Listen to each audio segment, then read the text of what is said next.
Since Keeks? we saw you last, what can you tell us about what Bo Bichette has been able to do? Hitting, continuing to make progress. He's going to do that again today, hit live. He's taking ground balls, running. He's going to do more of the same today. So you guys will see him out there. He's feeling good, which is nice. Still a few more boxes to check. If he checks those between short, second, and DH, what feels likelier to you right now? We'll see. You know, we're kind of coming right down to the wire with it.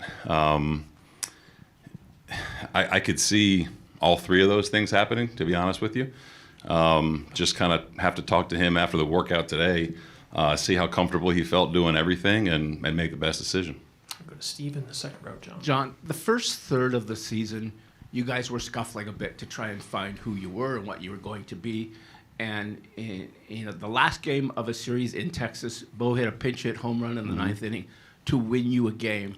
And it was almost like the lights came on then and the season started. What do you remember from that night and what happened right after that and how important that hit was to what was going on at the time? Yeah, there were a few moments over the course of the year, I think, where you could kind of feel some momentum gathering, if you will. That night, I think, we had come off a terrible series in Tampa, getting swept there and not playing well at all.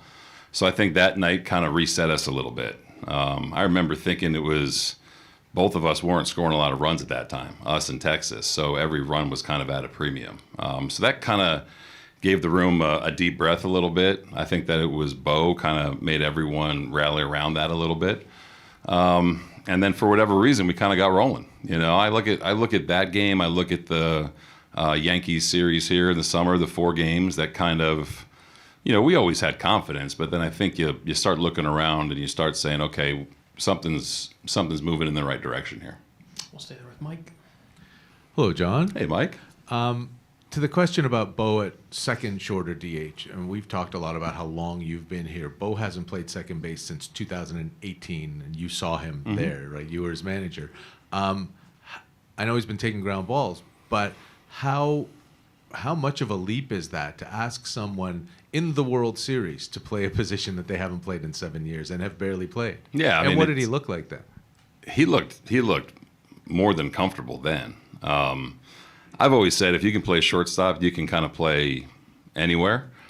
First base may be a little bit different, but he looked good then. I think that where we are now, there's going to be emotions and thoughts and feelings that these guys are going to feel that they haven't felt, regardless of if they just played in Game 7 or if they haven't played in a while, So it's a little bit of a leap, yeah, for sure. Again, I think just in conversations with Bo, he's pretty realistic about how he feels and how he will feel if he's out there. So it's something we got to continue to work through, really. And I think that if he feels comfortable doing it, I'm going to listen to players and trust them. I've known Bo for a long time. So we'll see how today goes. And just to follow up on your length of time, like this is the only uniform you've ever worn, this organization, right? This is a quarter century for you in here. To have this team in the World Series when, you're a Blue Jays lifer,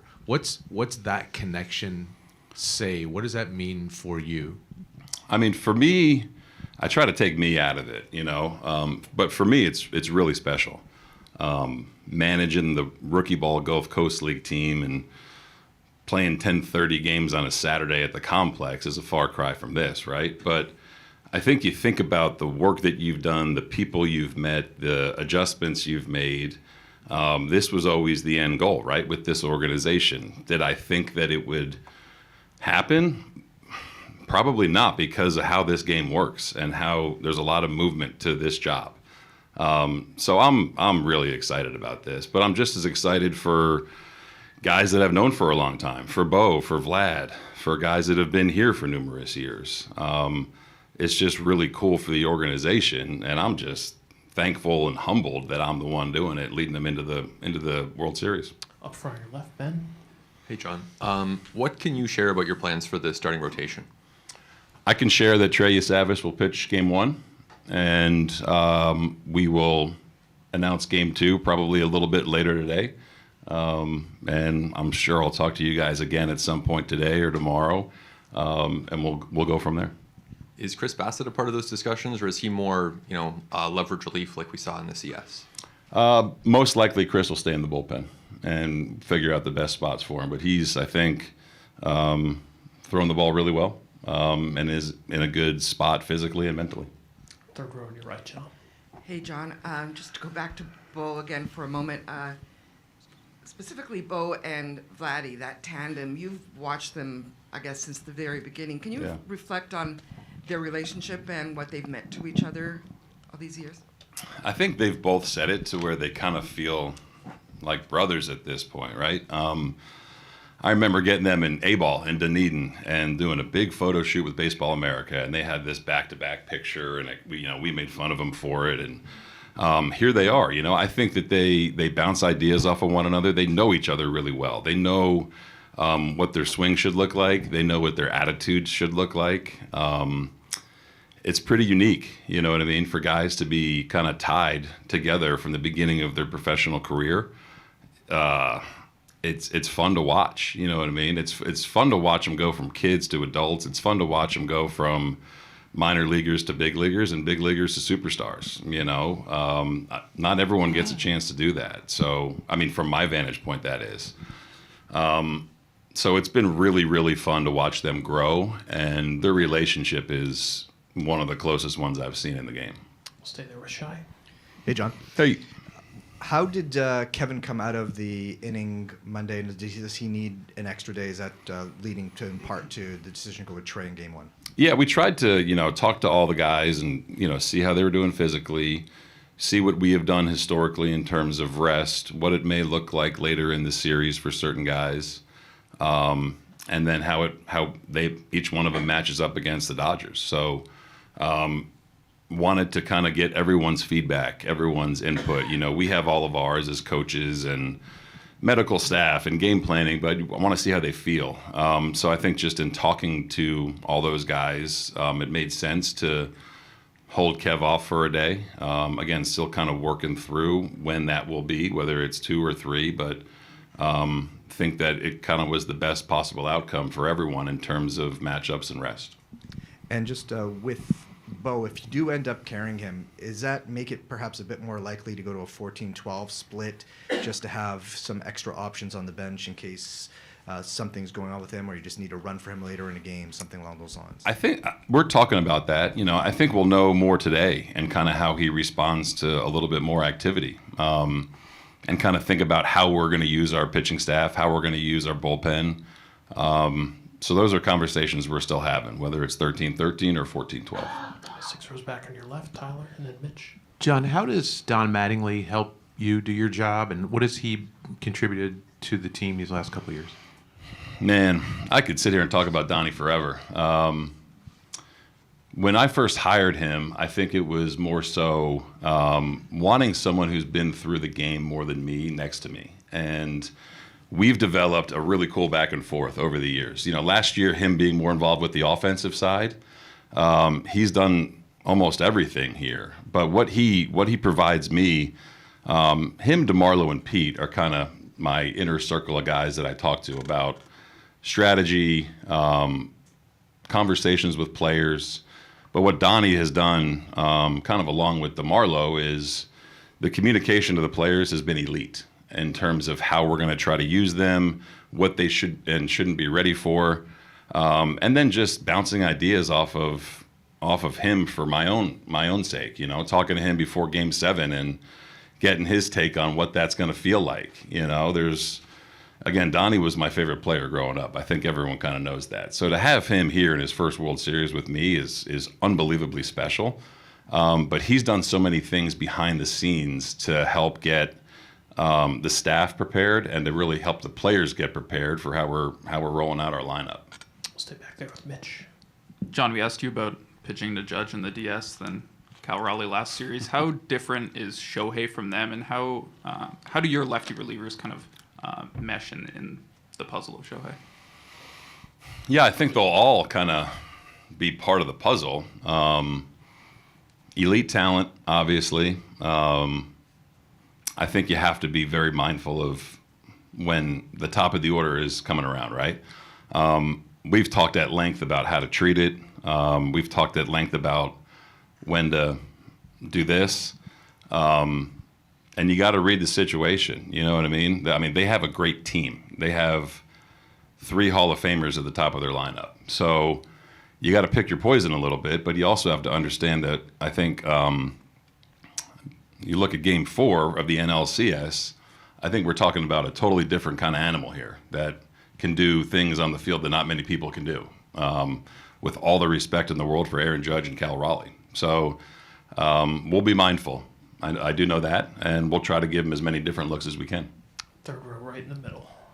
Hey, Schneider. Hey. This is your third semi-extended layoff of the playoffs. How different or similar do you treat this to the previous 2 in between rounds?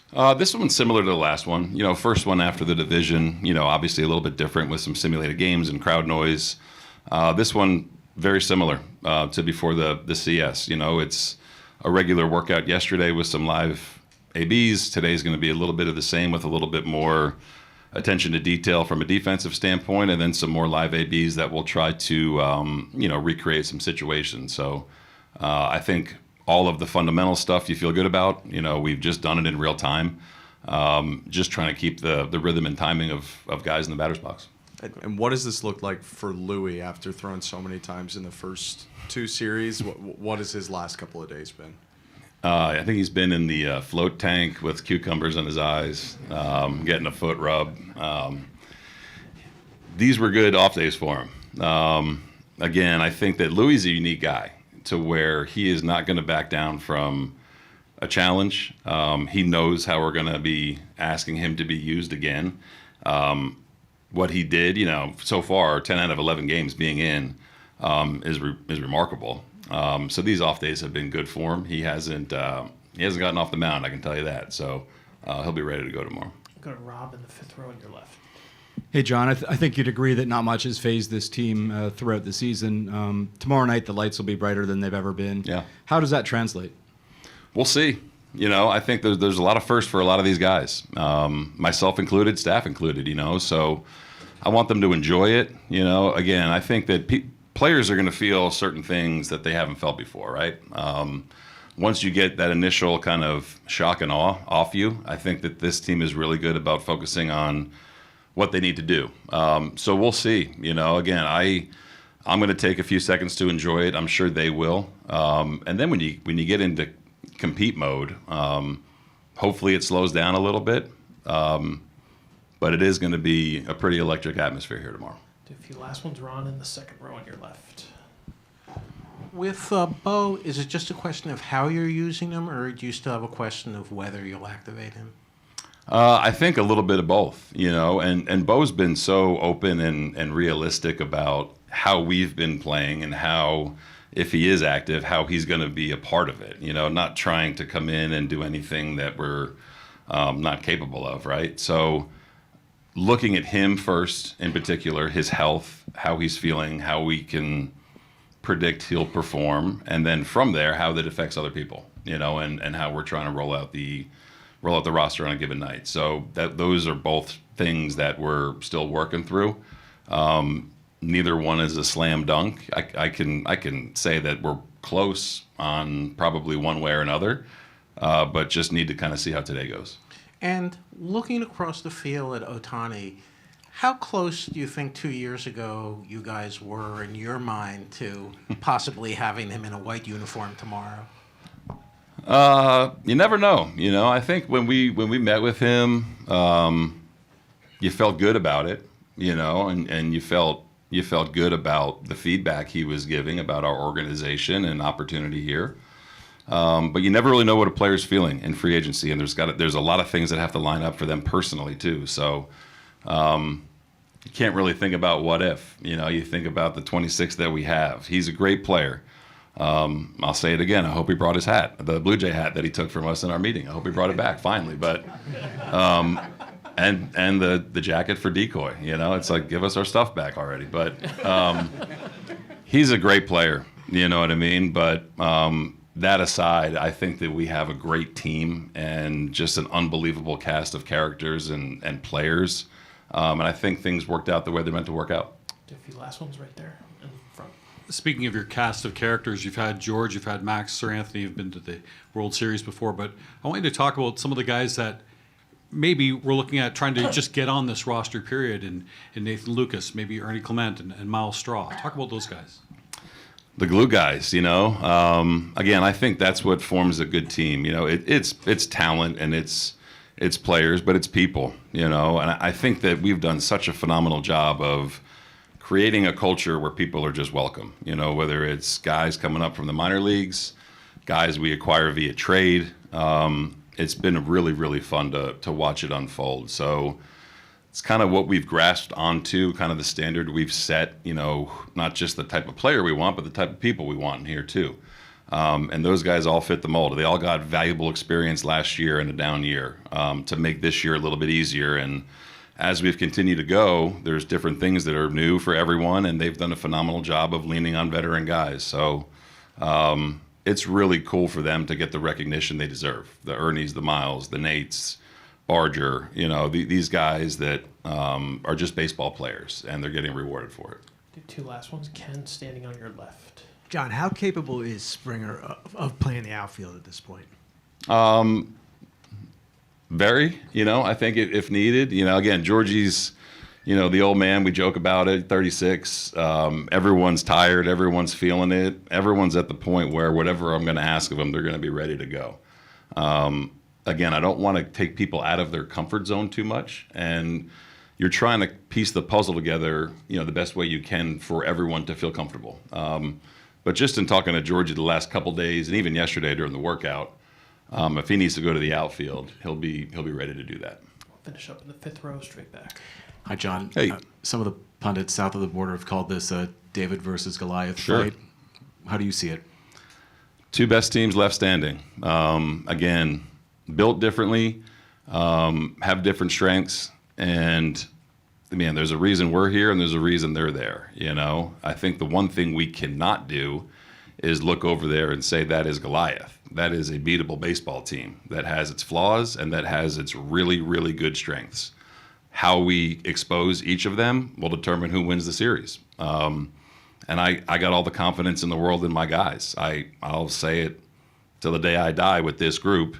I'll put this group of 26 up against anybody. And they're looking forward to taking on what is on paper the best team in baseball that is playing really well right now. And I don't think they'd have it any other way. John,